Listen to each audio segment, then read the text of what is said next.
ನಮಸ್ಕಾರ. ನಮ್ಮ ಸುತ್ತಮುತ್ತ ಇರೋ ಎಷ್ಟೊಂದು ವಸ್ತುಗಳಿಗೆ ಚಲನೆ ಕೊಡೋ ಒಂದು ಅದೃಶ್ಯ ಶಕ್ತಿ ಇದೆ. ಅದೇ ಎಲೆಕ್ಟ್ರಿಕ್ ಮೋಟಾರ್. ಫ್ಯಾನ್ ಇರ್ಬೋದು, ಮಕ್ಕಳ ಆಟಿಕೆ ಇರ್ಬೋದು, ಈ ಟೆಕ್ನಾಲಜಿ ಹೇಗೆ ಕೆಲಸ ಮಾಡುತ್ತೆ ಅಂತ ಯಾವತ್ತಾದ್ರೂ ಯೋಚಿಸಿದ್ದೀರಾ? ಬನ್ನಿ, ಇವತ್ತು ಅದರ ಹಿಂದಿರೋ ಸೀಕ್ರೆಟ್ ಏನು ಅಂತ ಒಟ್ಟಿಗೆ ನೋಡೋಣ. ಹೌದು, ಫ್ಯಾನ್ಗಳು, ಆಟಿಕೆಗಳು, ನಮ್ಮ ಫೋನ್ಗಳು ಇಷ್ಟೆಲ್ಲ ವಸ್ತುಗಳನ್ನ ಚಲಿಸುವಂತೆ ಮಾಡುವ ಆ ಅದೃಶ್ಯ ಶಕ್ತಿ ಬೇರೆ ಯಾವುದೂ ಅಲ್ಲ, ಅದೇ ಎಲೆಕ್ಟ್ರಿಕ್ ಮೋಟಾರ್. ಇವೆಲ್ಲದರ ಹಿಂದೆ ತುಂಬಾ ಸಿಂಪಲ್ ಆದ್ರೂ ಸಖತ್ ಪವರ್ಫುಲ್ ಆಗಿರೋ ಒಂದು ಸೈಂಟಿಫಿಕ್ ಪ್ರಿನ್ಸಿಪಲ್ ಇದೆ. ಬನ್ನಿ ಅದರ ಮೂಲಕ್ಕೆ ಹೋಗೋಣ. ಎಲೆಕ್ಟ್ರಿಕ್ ಮೋಟಾರ್ನ ಸಂಪೂರ್ಣ ರಹಸ್ಯ ಅಡಗಿರೋದೇ ಎರಡು ಶಕ್ತಿಗಳ ಒಂದು ಅದ್ಭುತ ಕಾಂಬಿನೇಷನ್ನಲ್ಲಿ. ಒಂದು ವಿದ್ಯುತ್, ಇನ್ನೊಂದು ಮ್ಯಾಗ್ನೆಟಿಸಮ್ ಅಂದ್ರೆ ಕಾಂತೀಯತೆ. ಈ ಜೋಡಿ ಹೇಗೆ ಕೆಲಸ ಮಾಡುತ್ತೆ ಅಂತ ಅರ್ಥ ಮಾಡ್ಕೊಳ್ಳೋಕ್ಕೆ ನಾವು ಮೊದಲು ಸೊಲೆನಾಯ್ಡ್ ಅಂದ್ರೆ ಏನು ಅಂತ ತಿಳ್ಕೋಬೇಕು. ಸೊಲೆನಾಯ್ಡ್ ಅಂದ್ರೆ ಏನೂ ಇಲ್ಲ. ಸಿಂಪಲ್ ಆಗಿ ಹೇಳೋದಾದ್ರೆ ಅದೊಂದು ತಂತಿಯ ಸುರುಳಿಯಷ್ಟೇ. ಆದ್ರೆ ಇದರ ಸ್ಪೆಷಾಲಿಟಿ ಏನ್ ಗೊತ್ತಾ? ಯಾವಾಗ ಇದ್ರೊಳಗೆ ಕರೆಂಟ್ ಪಾಸ್ ಆಗೋತೋ ತಕ್ಷಣ ಇದೊಂದು ಬಾರ್ ಮ್ಯಾಗ್ನೆಟ್ ತರ ವರ್ತಿಸೋಕೆ ಶುರು ಮಾಡುತ್ತೆ. ಅಂದ್ರೆ ಇದೊಂದು ಸ್ವಿಚ್ ಆನ್ ಸ್ವಿಚ್ ಆಫ್ ಮಾಡ್ಬೋದಾದ ಮ್ಯಾಗ್ನೆಟ್ ಇದ್ದಾಗೆ. ನಮ್ಮ ಮೋಟರ್ನ ಮೊದಲನೇ ಮತ್ತು ಅತಿ ಮುಖ್ಯವಾದ ಬಿಲ್ಡಿಂಗ್ ಬ್ಲಾಕ್ ಇದೆ. ಸರಿ, ಈ ಸ್ವಿಚ್ ಹಾಕಿದ್ರೆ ಆನ್ ಆಗೋ ಮ್ಯಾಗ್ನೆಟ್ ಅನ್ನ ಇನ್ನೂ ಪವರ್ಫುಲ್ ಆಗಿ ಮಾಡೋದು ಹೇಗೆ? ಒಂದು ಶಕ್ತಿಶಾಲಿ ಮ್ಯಾಗ್ನೆಟ್ ಕಟ್ಟೋಕೆ ಏನ್ಬೇಕು ಅಂತ ನೋಡೋಣ ಬನ್ನಿ. 3 ಸಿಂಪಲ್ ವಳಿಗಳಿದೆ. ಮೊದಲನೇದು ಆ ಕಾಯಿಲ್ನಿರೋ ಸುತ್ತುಗಳ ಸಂಖ್ಯೆಯನ್ನ ಜಾಸ್ತಿ ಮಾಡೋದು. ಎರಡನೇದು ಅದ್ರೊಳಗೆ ಹರಿಯೋ ಕರೆಂಟ್ ಪವರ್ ಜಾಸ್ತಿ ಮಾಡೋದು. ಮತ್ತು ಮೂರನೇದು, ಇದು ரொம்ப ಮುಖ್ಯ, ಆ ಸುರುಳಿಯ ಒಳಗೆ ಒಂದು ಮೃದುವಾದ ಕಬ್ಬಿಣದ ಕೋರಿಡೋದು. ಹೀಗೆ ಮಾಡಿದ ತಕ್ಷಣ ಅದು ಬರೀ ಸೋಲೆನಾಯ್ಡ್ ಆಗಿ ಉಳಿಯಲ್ಲ, ಬದಲಿಗೆ ಒಂದು ಸಖತ್ ಪವರ್ಫುಲ್ ಎಲೆಕ್ಟ್ರೋಮ್ಯಾಗ್ನೆಟ್ ಆಗಿ ಬದಲಾಗುತ್ತೆ. ಓಕೆ, ಈಗ ನಮ್ಮತ್ರ ಒಂದು ಪವರ್ಫುಲ್ ಸ್ವಿಚ್ ಮಾಡಬಹುದಾದ ಮ್ಯಾಗ್ನೆಟ್ ರೆಡಿ ಇದೆ. ಈ ಅದ್ಭುತವಾದ ತತ್ವವನ್ನೇ ಬಳಸ್ಕೊಂಡು ಒಂದು ಕಂಪ್ಲೀಟ್ ಎಲೆಕ್ಟ್ರಿಕ್ ಮೋಟರನ್ನ ಸ್ಟೆಪ್ ಬೈ ಸ್ಟೆಪ್ ಹೇಗೆ ಕಟ್ಟೋದು ಅಂತ ನೋಡೋಣ. ಅದಕ್ಕೂ ಮೊದಲು ಅದರ ಪ್ರಮುಖ ಭಾಗಗಳು ಯಾವುವು ಅಂತ ಒಂದು ಸಣ್ಣ ಪರಿಚಯ ಮಾಡಿಕೊಳ್ಳೋಣ. ಇವು ಮೋಟಾರ್ನ ಪ್ರಮುಖ ಆಟಗಾರರು. ಒಂದು ಸ್ಟ್ರಾಂಗ್ ಮ್ಯಾಗ್ನೆಟಿಕ್ ಫೀಲ್ಡ್ ಸೃಷ್ಟಿ ಮಾಡೋ ಫೀಲ್ಡ್ ಮ್ಯಾಗ್ನೆಟ್, ಅದರೊಳಗೆ ತಿರುಗುವ ಆರ್ಮೇಚರ್ ಕಾಯಿಲ್, ತಿರುಗುವಿಕೆಯನ್ನ ನಿರಂತರವಾಗಿಡಲು ಕರೆಂಟ್ ಡೈರೆಕ್ಷನ್ ಬದಲಿಸೋ split ring commutator, current supply ಮಾಡೋ ಬ್ರಷ್ಗಳು ಮತ್ತು ಎಲ್ಲವನ್ನೂ ಹಿಡಿದಿಟ್ಕೊಳ್ಳುವ ಆಕ್ಸೆಲ್. ಬನ್ನಿ ಇವುಗಳನ್ನ ಒಂದೊಂದಾಗಿ ಜೋಡಿಸೋಣ. ಮೊದಲನೇದಾಗಿ ನಮಗೆ ಒಂದು ಸ್ಥಿರವಾದ ಮತ್ತು ಶಕ್ತಿಯುತವಾದ ಮ್ಯಾಗ್ನೆಟಿಕ್ ಫೀಲ್ಡ್ ಬೇಕು. ಅದಕ್ಕೋಸ್ಕರ ನಾವು ನಾರ್ತ್ ಮತ್ತು ಸೌತ್ ಪೋಲ್ ಇರೋ ಒಂದು ಪವರ್ಫುಲ್ ಫೀಲ್ಡ್ ಮ್ಯಾಗ್ನೆಟ್ ಅನ್ನ ಬಳಸ್ತೇವೆ. ಇದು ಮೋಟಾರ್ ಕೆಲಸ ಮಾಡೋಕೆ ಬೇಕಾದ ಒಂದು ಪರ್ಫೆಕ್ಟ್ ಪರಿಸರವನ್ನ ಸೃಷ್ಟಿ ಮಾಡುತ್ತೆ. ಎರಡನೇ ಹಂತದಲ್ಲಿ ನಾವು ಆರ್ಮೇಚರ್ ಅಂತ ಕರೆಯೋ ಆಯತಾಕಾರದ ಸುರುಳಿಯನ್ನ ಈ ಮ್ಯಾಗ್ನೆಟಿಕ್ ಫೀಲ್ಡ್ನ ಮಧ್ಯದಲ್ಲಿ ಇಡ್ತೇವೆ. ಕರೆಂಟ್ ಹರಿಯೋದು ಇದೇ ಕಾಯಿಲ್ನಲ್ಲಿ ಮತ್ತು ನಿಜವಾಗ್ಲೂ ತಿರುಗುವ ಕೆಲ್ಸ ಮಾಡೋದು ಕೂಡ ಇದೇ ಭಾಗ.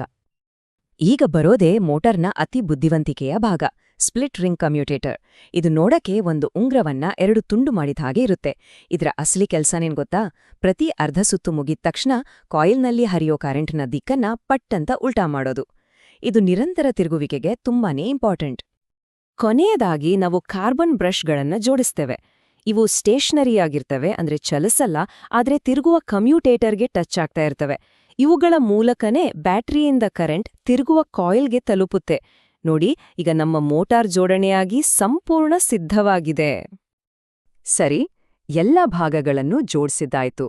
ಈಗ ಅಸಲಿ ಪ್ರಶ್ನೆ, ಸ್ವಿಚ್ ಆನ್ ಮಾಡಿದ ತಕ್ಷಣ ಇದು ಹೇಗೆ ತಿರುಗಲು ಶುರುವಾಗುತ್ತೆ?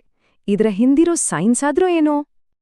ಇಡೀ ಮೋಟಾರ್ ಕೆಲ್ಸ ಮಾಡೋದ್ರ ಹಿಂದಿರೋ ಸೀಕ್ರೆಟ್ ಅಡಗಿರೋದು ಫಿಸಿಕ್ಸ್ನ ಈ ಒಂದು ಸಿಂಪಲ್ ನಿಯಮದಲ್ಲಿ.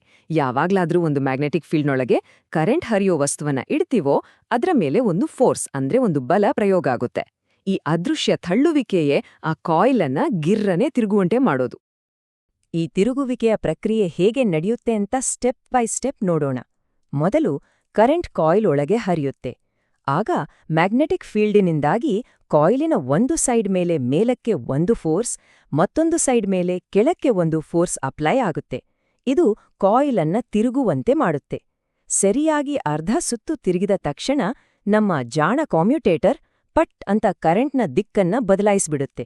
ಇದರಿಂದ ಏನಾಗುತ್ತೆ ಅಂದ್ರೆ ಬಲಗಳು ಕೂಡ ದಿಕ್ಕು ಬದಲಾಯಿಸಿ ಕಾಯಿಲ್ ಎಲ್ಲೂ ನಿಲ್ದೆ ಅದೇ ದಿಕ್ಕಿನಲ್ಲಿ ಮುಂದೆ ತಿರುಗುವಂತೆ ತಳ್ಳುತ್ತಲೇ ಇರುತ್ತವೆ. ಈ ಸೈಕಲ್ ಹೀಗೆ ರಿಪೀಟ್ ಆಗ್ತಾ ಕಾಯಿಲ್ ನಿರಂತರವಾಗಿ ವೇಗವಾಗಿ ತಿರುಗುತ್ತಲೇ ಇರುತ್ತೆ. ಈಗೊಂದು ಪ್ರಶ್ನೆ ಬರಬಹುದು, ಈ ತಳ್ಳುವ ಬಲ ಯಾವ ದಿಕ್ಕಿನಲ್ಲಿ ಅಪ್ಲೈ ಆಗತ್ತೆ ಅಂತ ಹೇಗ್ ಗೊತ್ತಾಗತ್ತೆ? ಅದಕ್ಕೆ ಒಂದು ಸುಲಭವಾದ ಹ್ಯಾಂಡಿ ರೂಲ್ ಇದೆ. ಅದೇ ಫ್ಲೆಮಿಂಗ್ನ ಎಡಗೈ ನಿಯಮ.